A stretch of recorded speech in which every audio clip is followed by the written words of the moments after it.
ఇందులో 5 ప్రశ్నలు ఉన్నాయి. 5 మీరు ఎన్నిటికి ఆన్సర్ చేయగలరో కామెంట్ రూపంలో తెలియజేయండి. గోదావరి నది ఒడ్డున ఏ పుణ్యక్షేత్రం ఉన్నది? కొమరెల్లి మల్లన్న దేవాలయం, యాదగిరిగుట్ట నరసింహస్వామి దేవాలయం, బాసర సరస్వతి దేవాలయం. Your time start now. 1, 2, 3.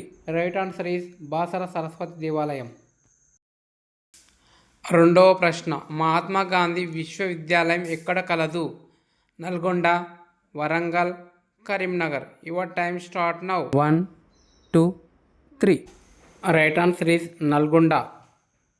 Telangana రాష్ట్రంలో ఏర్పాటైన మొట్టమొదటి విశ్వవిద్యాలయం ఏది?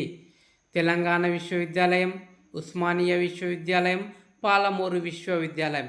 Your time start now. 1, 2, 3. Right answer is Osmania విశ్వవిద్యాలయం. 4. సమ్మక్క సారక్క జాతర ఏ జిల్లాలో జరుగుతుంది? Warangal, Nizamabad, Adilabad. Your time start now. 1, 2, 3. Right answer is Warangal. Bathukamma పండుగ ఎన్ని రోజులు జరుపుకుంటారు? 7 రోజులు, 5 రోజులు, 9 రోజులు. Your time start now. 1, 2, 3. Right answer is 9 రోజులు.